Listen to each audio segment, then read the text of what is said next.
Yo, what's up, y'all? It's Cone back here again today with another video. So, if you've ever consumed pretty much any NBA media, especially if you've ever went on sites like Bleacher Report or specifically NBA Twitter, you've probably seen some like really bad NBA trade proposals, and there have been some really bad ones. I think people are kind of just bored in the offseason, so they're making the worst trades physically possible. So, I thought it'd be kind of fun to tweet out a couple of days ago asking for y'all to drop me some of your worst NBA trade ideas that you've seen on your timeline, in trade articles on NBA Instagram, wherever you've seen them, for me to react to in this video. So we're going to go through these trade proposals. Some of them have pictures of like where it came from, so we can talk about that. And some of them are just trades that they say they've heard from people. So I can't verify that all of these are real and not just made up, but it'll be fun to look at some of the awful trade proposals that people kind of come up with when they're bored in the offseason. So make sure to like, make sure to subscribe. NBA content pretty much every day, or at least every other day. I'm starting back up my college semester, so it's kind of been more every other day, but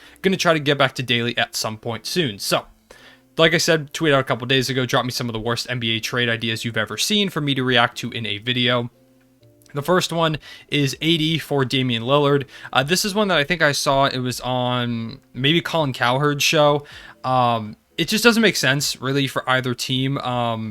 Like, why would Portland trade for Anthony Davis, who's going to make them good enough to still be trying to compete, but also doesn't help them rebuild, doesn't really get them a higher level than Dame might have had them? It doesn't really make sense for them. And then for the Lakers, they've got Russell Westbrook. Now, this trade I think might have happened before they got Russell Westbrook, so it makes a little bit more sense, but still, they need a defensive anchor for that team.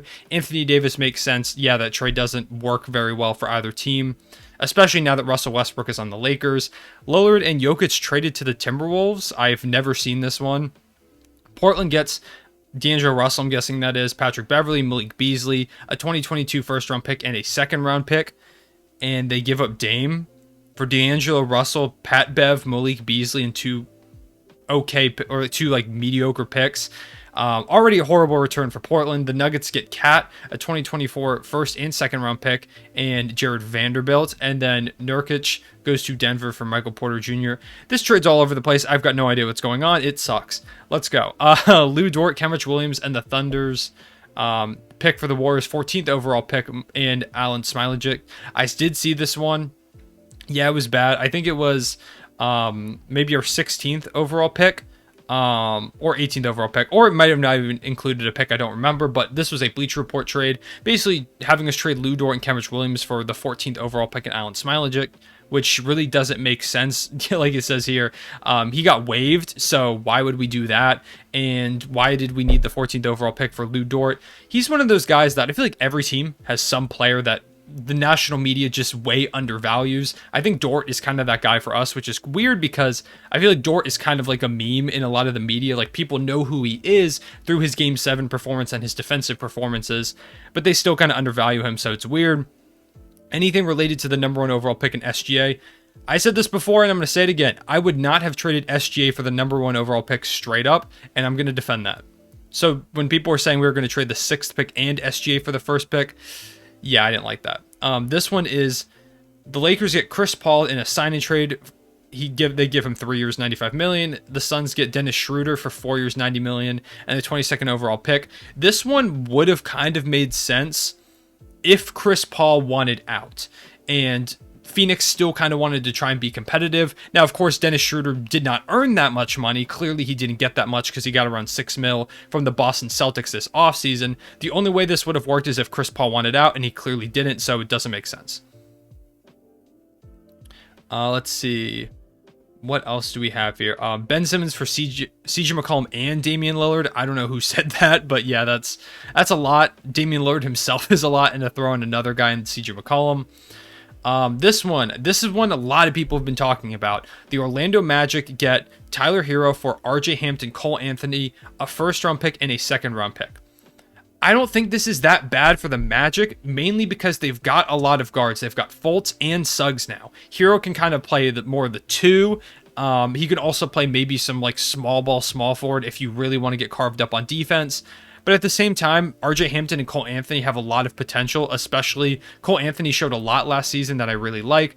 Giving up a first-round pick as well for Tyler Hero alongside all these young players, it's a lot to give up for a guy in Tyler Hero. If he reaches his ceiling, it's not that bad of a trade, but to give up all this right now, especially when you're still at the start of your rebuild, if you're the Magic and you kind of want to evaluate talent, it doesn't make sense. And for the Miami Heat side of things, it doesn't make sense because Hero is the best out of any of these players, and they're trying to compete right now. Hero's the furthest along in his development as well, so it just doesn't make sense.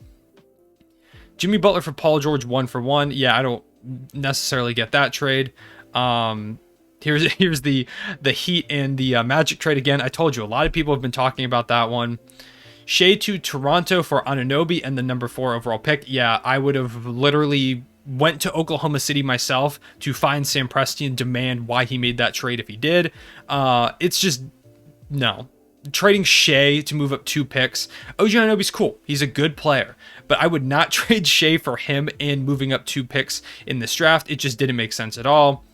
This is the trade, this Damian Lillard trade I'm about to show you is the one that kind of spurred this whole idea because I saw it on Twitter. So, it's from a Bleacher Report article, and it is Damian Lillard to the Boston Celtics. You know, good pickup for Boston. They could have a big 3 of Dame, Jaylen Brown, and Jason Tatum. That's crazy. The Celtics get Damian Lillard and Derrick Jones Jr., who's now been traded to the Bulls. So if this trade already wasn't terrible, now it's just straight up dead. It's actually, I don't know if y'all can see this on my screen. So it's basically Damian Lillard for Al Horford, Aaron Nesmith, Romeo Langford, Grant Williams, Peyton Pritchard, and 2 first-round picks and 2 pick swaps. So the best player they get in all of that is Al Horford, and the best young prospect they get is like Peyton Pritchard, Romeo Langford, plus picks. It just doesn't make sense at all. There's no reason Portland would do that. If they're going to do a trade for Damian Lillard, they want to get a better return. Yeah, some random guy on Twitter offering their team role players to get Damian Lillard. That's the one we were talking about there. In 2011, when the Warriors tried to trade Steph Curry and Klay Thompson for CP3 and the Hornets declined. Yeah, loss looking back. I don't blame them whatsoever because Chris Paul is an all-time great. But if you could have gotten Steph and Klay for Chris Paul at that point, not a bad pickup. Especially if they somehow still managed to get Anthony Davis. Damian Lillard, by the way, that's the New Orleans Hornets. Damian Lillard for... Oh, Al. I'm guessing that's the Al Horford trade. Stephen A. Smith saying Kuzma and a multitude of picks can get you Devin Booker. Yeah, just can't. Kuzma's cool. He's not close to Devin Booker. These trades, let's see. I can't tell what these are. The Raptors get... What the hell is going on? The Raptors get Shea, our first round, the 6th overall pick, the 16th overall pick, and the 18th overall pick. All of that, and we get Pascal Siakam in number 4. It wouldn't make sense to move up 2 spots, lose all of our draft capital just to get a player in Pascal Siakam that, at this point, I personally think is worse than Shea anyways. So it just doesn't make sense. I don't know why we would do all that. Another Thunder trade. Shea to the Sixers alongside Kenrich Williams, the 16th overall pick, the 18th overall pick, and the 34th overall pick for Ben Simmons and Matisse Thybulle. That, once again, makes literally no sense. So we'll just move on and pretend we didn't see those. Pistons trading the number 1 overall pick and another young piece for Lillard. I don't think it's that crazy if you're trying to get Damian Lillard just because of how good he is. I mean, the problem is the Pistons aren't in a place to win right now. So the reason this trade is dumb is because if the Pistons trade for Damian Lillard, you don't have the talent around him to make yourself a contender. And that's what Dame wants. So you're going to lose Dame as well as the number 1 overall pick and a young piece. And your team's just not talented enough to win right now. You develop, you build. It doesn't make sense. Let's see. Bam and Hero for Cat. I did see that one. That's a weird trade. Cat makes sense as an improvement offensively for the Heat, but the way that Bam helps anchor that defense, I really just don't think it fits. In terms of it for the Timberwolves, Bam definitely could help their defense, but Cat's an all-time great shooter, and the spacing that he brings to their team helps out a lot. It's just one of those where it just doesn't make a lot of sense. Literally any Bleacher Report trade involving Cat. Cat's super underrated. I want to make a video on Karl Anthony Towns because he's super underrated. I can't find the screenshot, but they think it was on a Jazz Instagram account that it said Bogdanovich. He said Dogdanovich, apparently, and Georges Niang for Christian Wood and Eric Gordon. Yeah, don't love that. Don't love that at all. Flip Victor Oladipo, Duncan Robinson, Tyler Hero, and first-round picks for Dame. Yeah, you'd have to throw in probably another young player for the Heat, and it'd have to be a lot of first-round picks. This got to be top 6. It's a trade that was added to me. I don't remember this one. You guys probably can't see this whole thing because the screen's too small, but it's Kemba Walker, Darius Bazley, the 6th and 18th overall pick for Kevin Love, Colin Sexton, number 3. Yeah, that just doesn't make sense at all. I don't know why they would want Kemba Walker, the Cavaliers, that is, because they've got Colin Sexton and Darius Garland, plus they're not really trying to win now. They're still trying to rebuild. I also don't know why they would give up the number 3 overall pick in this trade. It's just a weird trade. Doesn't make a ton of sense. Shea and 6 for the 1. Yep, we talked about that. Oh, this is one of my favorite trade proposals of all time from my friend Prez. Shout out to him. Oh, this is really zoomed in. I don't know if y'all can see this. But it says the Kings get Emmanuel Mudiay. Or this was a tweet from 2015 where Prez suggested to rebuild the Sixers. I think y'all might be able to see it better just on the screen here. Yeah, so the Kings select Emmanuel Mudiay. Then we trade them, the Sixers, trade Embiid and the Lakers pick for Emmanuel Mudiay, and they have 3 All-Stars in Nerlens Noel, Jahlil Okafor, and Emmanuel Mudiay. So, that's a good one. We've talked about that on this channel before. I don't know any trades, but Highcone. Hey, what's up, man? Let's see. The Harden type package for Ben. Yeah, you're not going to get a Harden type package. I mean, even the Harden package itself wasn't good enough for Harden. I think the reason Daryl Morey is going so hard for that is because he wants to make sure to get a good return. And if you are trading a guy like Ben Simmons, who still is a good player, you want a good return. You're not going to get a Harden type package. But I do understand starting like kind of a high asking price and moving down periodically, like when that isn't met. Seth Curry for Josh Richardson. Yeah, that was kind of a fleece from the Sixers. Shout out to Daryl Morey. Zach LaVine for Ben Simmons. It just wouldn't fit for either side. Zach LaVine is the go. Well, it might work well for the Sixers. It's because Zach LaVine is the go-to scorer, and the Sixers kind of need another scorer alongside Embiid.